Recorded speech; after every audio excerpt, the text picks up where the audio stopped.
الحمد لله رب العالمين والصلاة والسلام على سيد المرسلين أما بعد فأعوذ بالله من الشيطان الرجيم بسم الله الرحمن الرحيم الصلاة والسلام عليك يا رسول الله وعلى آلك وأصحابك يا حبيب الله الصلاة والسلام عليك يا نبي الله وعلى آلك وأصحابك يا نور الله اللهم صل وسلم وبارك على سيدنا ومولانا محمد النبي الأمي الحبيب العالي القدر العظيم الجاه وعلى آله وصحبه وسلم۔ تجارت اور روزی میں برکت کے لیے ایک بہترین نسخہ عرض خدمت ہے۔ ایک مرتبہ دونوں عالم کے تاجدار مدنی سرکار صلی اللہ تعالی علیہ وآلہ وسلم کی بارگاہ بے کس پناہ میں ایک شخص حاضر ہوتا ہے اور وہ اپنی تنگ دستی کی شکایت کرتا ہے۔ سرکار مدینہ صلی اللہ تعالی علیہ وسلم نے اسے تنگ دستی دور کرنے کے لیے روزی میں برکت کے لیے یہ نسخہ تجویز فرمایا کہ جب کبھی گھر کے اندر داخل ہوا کرو تو سلام کر لیا کرو۔ اب یہ کہ گھر میں کوئی ہو یا نہ ہو سلام کرنا ہے۔ گھر میں جب داخل ہوا کرو تو سلام کر لیا کرو اور اس کے بعد اپنے نبی صلی اللہ تعالی علیہ وسلم پر سلام کیا کرو اور پھر سورہ اخلاص یعنی قل هو اللہ شریف پڑھ لیا کرو۔ وہ صحابی چلے گئے اور پھر سرکار مدینہ صلی اللہ تعالی علیہ وسلم کے بتائے ہوئے اس نسخے پر انہوں نے عمل شروع کر دیا۔ تو تھوڑے عرصے میں اللہ تعالیٰ نے ان کو مال میں بہت برکت دے دی۔ اس قدر اس کو برکت ہوئی کہ ان کے مال سے اڑوس پڑوس والوں کو بھی فائدہ پہنچنے لگا۔ اللہم صلی وسلم وبارک علی سیدنا و مولانا محمد النبی الأمی الحبیب العالی القدر العظیم الجاه وعلی آلہ وصحبہ وسلم۔ تو گھر میں جب بھی داخل ہوں تو پہلے تو کہیں السلام علیکم، اچھا گھر والے ہوں یا نہ۔ تو اس طرح کہنے سے اللہ کی رحمت بھی اترتی ہے، حفاظت بھی ہوتی ہے، کیونکہ یہ سلامتی کی دعا ہے۔ تو پہلے گھر والوں کو سلام، پھر سرکار مدینہ صلی اللہ تعالی علیہ وسلم کی بارگاہ بے کس پناہ میں سلام۔ اور یوں بھی جب کبھی خالی گھر میں داخل ہوں تو روایتوں میں آتا ہے کہ جب بھی خالی گھر میں داخل ہوں تو وہاں سرکار کو سلام کر دیا کریں۔ السلام علیکہ ایھا النبی ورحمۃ اللہ وبرکاتہ، جو ہم التحیات میں پڑھتے ہیں، السلام علیکہ ایھا النبی ورحمۃ اللہ وبرکاتہ، اس طرح مطلب سلام کر دیا کریں۔ حضرت ملا علی قاری رحمۃ اللہ علیہ یہ بہت بڑے بزرگ ہیں، صدیوں پرانے بزرگ ہیں۔ آپ فرماتے ہیں کہ خالی گھر میں اس لیے جب داخل ہو تو سلام کرو کہ ہر مومن کے گھر میں سرکار مدینہ صلی اللہ تعالی علیہ وآلہ وسلم کی روح مبارک تشریف رکھی ہے۔ تو سرکار کو سلام عرض کرنا، السلام علیکہ ایھا النبی۔ یہ کاف جو ہے نا، کاف علیکہ، یہ خطاب کا صیغہ ہے۔ اس کا ترجمہ بالکل لفظی ترجمہ یہی ہے، سلام ہو یا نبی آپ پر۔ کاف خطاب کا ہے، سلام ہو جیسے السلام علیکم، سلام ہو تم پر، تو یہ خطاب کا ہے، پکارنے کا ہے۔ تو اس طرح السلام علیکہ ایھا النبی یعنی سلام ہو تم پر اے نبی صلی اللہ تعالی علیہ وسلم۔ تو جب بھی گھر میں داخل ہو پہلے گھر والوں کو سلام کرو، پھر سرکار مدینہ صلی اللہ تعالی علیہ وسلم کو سلام کرو اور پھر قل هو اللہ احد کی سورت پڑھ لو، بسم اللہ شریف کو پڑھنی ہے۔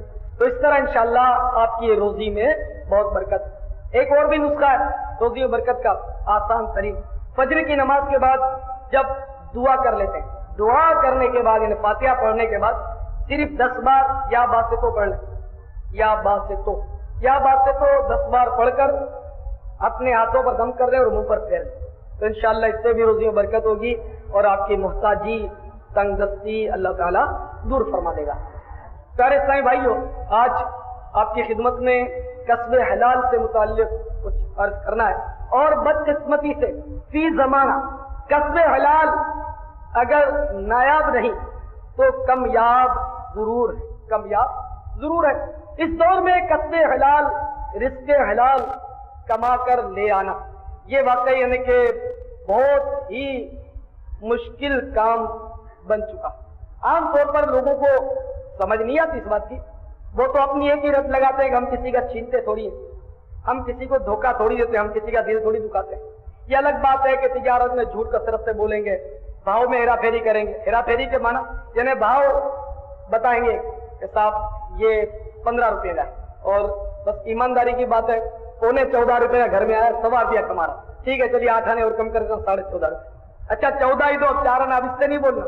لیکن گاہک بھی اب سیانے ہو گئے, وہ سیدھا 9 روپے کا مانگے گا. اور وہ پھر کیونکہ وہ گاہک کو بیپاری اس طرح چکما دینے کی کوشش کرتا ہے کہ یہ آپ کے لیے 14 روپے, آپ کے لیے 13 روپے, قسم کھائی تھی 14.25 کا آیا. اور آخر کار وہ بارگیننگ آپ کریں گے تو 11 روپے تک بھی وہ اپنے 14.25 خرید کی چیز تھما دے گا. تو یہ ہوا چھوٹ, اگر 14.25 کی خرید نہیں ہے تو. اور ایسا ہمدرد بیپاری ہوگا کون جو 100 کے 60 نہیں بلکہ 40 کر کے گھر لے جائے. خرید بھاؤ سے کم بیچے تو کوئی نہیں ہوتا, الا کوئی سخت مجبوری ہو. تو عام طور پر بیپاری بھائی جو ہے بلا ضرورت جھوٹ بہت بولتے ہیں. البتہ نفع میں کوئی قید نہیں ہے, اس کی کوئی مقدار نہیں, کوئی حد نہیں. جیسے کہ جو زیادہ ہوشیار ہوتے ہیں اور زیادہ ایماندار بنتے ہیں, کیونکہ تجارت کے اصول ہی جس کو معلوم نہیں وہ دیانتداری کرنا چاہے تب بھی نہیں کر سکتا, اس کو پتہ ہی نہیں تجارت ہوتی کیا ہے. اور جو تجارت کرتا ہے اس کے لیے فرض ہے کہ وہ یہ اصول سیکھے. فرض طلب العلم فریضۃ علی کل مسلم و مسلمۃ, علم کا حاصل کرنا ہر مسلمان مرد و عورت پر فرض. اب جس پر نماز فرض ہوئی تو اس کے لیے یہ بھی فرض ہوا کہ نماز کیسے درست ہوتی ہے, نماز کیسے فاسد ہوتی ہے, یہ ضروریات نماز کی وہ سیکھے. جس پر روزہ فرض ہوا تو روزے کی تمام ضروریات وہ سیکھے, جو اس کے ضروری مطلب کہ لوازمات ہیں وہ سیکھے. زکوٰۃ فرض ہو گئی, ہر ایک پر نہیں ہوتی, جس پر فرض ہے تو اس کے لیے ضروری ہے کہ زکوٰۃ کس طرح مطلب ادا ہو جاتی ہے, کس کو دینی چاہیے کس کو نہیں دینی چاہیے, یہ ساری ضروری باتیں وہ سیکھے. یہ فرض ہے. حج فرض ہو گیا تو اب حج کرنے جانا ہے تو حج کے لیے بھی یہ فرض ہے, یہ فرض کا فرض ہے کہ اس کے بھی ضروری باتیں جو بھی ہے مناسک ہیں وہ سیکھے. اسی طرح تجارت کر رہا ہے تو اس کے لیے فرض ہے کہ یہ تمام ضروری شرائط قواعد ضوابط جو اسلام نے سکھائے بتائے ان کو سیکھنا فرض. تو عام طور پر کسی کو معلوم نہیں ہوتا کہ تجارت کے اصول کیا ہے عام طور پر, تو پھر وہ چاہے جب بھی دیانتداری نہیں کر سکتا وہ جھوٹ بولتا ہے. ایک بزرگ کا واقعہ احیاء العلوم میں بھی ہے, کیمیا سعادت میں بھی ہے. اس بزرگ نے خط لکھا, خط لکھنے کے بعد اس کو خشک کرنے کے لیے مٹی چھڑکنے کی ضرورت پیش آئی. لیکن اب تو ایسے ایسے کیمیکل نکلے تو یہ جلدی اب تو سوکھ جاتی ہے, کیمیکل ہوتے ہیں سوکھ جاتی ہے. لیکن پہلے جو سیاہی ہوتی تھی وہ جلدی نہیں سوکھتی تھی, تو لکھنے کے بعد اس پر مٹی ڈالتے تھے اور اس کو اس طرح سکھانا پڑتا تھا. تو اس بزرگ نے کچھ لکھا, خطوط لکھا, اور سکھانے کے لیے مٹی کی ضرورت پڑی. پڑوسی کی دیوار کچھ کچی تھی کہ اس میں تو مٹی لے لی جائے کچھ کھرچ کر اور ڈال دی جائے. پھر خیال آیا کہ پڑوسی کے دیوار کی مٹی لے لوں گا اس کی اجازت کے بغیر تو یہ تو جرم ہے. پھر فوراً دوسرا دن میں خیال آیا کہ تھوڑی سی مٹی میں کیا چلتا ہے, تو اس بزرگ نے یہ سوچا کہ یار چلتا ہے, تھوڑی سی مٹی میں کیا ہے, کھرچ لی مٹی ڈال دی. پھر جب رات کو سوئے تو خواب دیکھا کہ کوئی کہہ رہا ہے کہ ہاں تھوڑی سی مٹی ڈالنے میں کیا ہے, یہ تو کل قیامت میں تم کو پتا چلے گا. تو بزرگ کو تنبیہ ہوئی فوراً, تو یہ اللہ والوں کو فوراً تنبیہ ہو جاتی ہے. تو ہمارے یہاں تو بڑے بڑے ہاتھی نکل جاتے ہیں, پتہ ہی نہیں چلتا. ہم لوگ تو اتنے بڑے بڑے گھپلے کر لیتے ہیں اور گڑبڑ کر لیتے ہیں. تو بہرحال یہ کہ خرید و فروخت کے اصول میں کرو نا کہ اس طرح مطلب جو مانگتے ہیں نا اس طرح نہیں. اچھا, امام غزالی رحمۃ اللہ علیہ فرماتے ہیں کہ جب غریبوں سے مال لو, غریبوں سے, تو ان کو اچھا دام دے دیا کرو, مہنگا خرید دیا کرو, تو اس سے ان کا دل راضی ہوگا اور آپ کا جو زائد گیا وہ گویا صدقہ ہو گیا. غریبوں سے مہنگا خریدنا ثواب ہے, اور اگر مالداروں سے مہنگا خریدیں تو اس میں کوئی ثواب نہیں. امام غزالی فرماتے ہیں اس میں کوئی ثواب نہیں, کہ نہ یہ صدقہ ہے نہ یہ شکریہ ہے, کوئی فائدہ نہیں اس کو, مالدار کو تو دو ہی مت دیتا. چنانچہ حسنین کریمین رضی اللہ عنہما, امام حسن حسین رضی اللہ عنہما, ان دونوں شہزادوں کی عادت کریمہ تھی کہ جب کسی سے کوئی چیز خریدتے تو خوب اس سے مطلب بھاؤ تال کرتے ہیں, اور دام کم کراتے, خوب کس کے لیتے ہیں, خوب کم کراتے دام اور سستا خریدتے. ذہن میں آیا کہ یار یہ کیا کرتے ہیں, یعنی کہ عام طور پہ جو زیادہ کستا ہے اس کو ہم لوگ کو پیاری ہے, بڑا مطلب مکھی چوس ہے, یہ کسی طرح پھنستا ہی نہیں. تو ذہن میں آیا کہ یہ کیا مطلب, اتنا مطلب بھاؤ تال میں کیوں مطلب کھیچم تانی کرتے ہیں. تو عرض کیا کہ علی جان, آپ حضرات کے تو گھر سے سخاوت جاری ہوئی ہے, آپ تو ہزاروں درہم و دینار آپ کے قدموں میں جب آتے ہیں تو آپ تو یوں لٹا دیتے ہیں. آخر یہ وجہ کیا ہے کہ آپ اس قدر مطلب اس معاملے میں سختی کرتے ہیں؟ تو آپ جواب دیتے اس طرح کہ وہ جو ہم دیتے ہیں وہ تو اللہ کی راہ میں ہی دیتے ہیں, لیکن یہاں مطلب ہم جو کھیچم تانی کرتے ہیں اس میں مطلب یہ کہ ہم اس لیے نہیں چھوڑ دیں کہ اس میں کوئی ہمارا فائدہ نہیں ہے,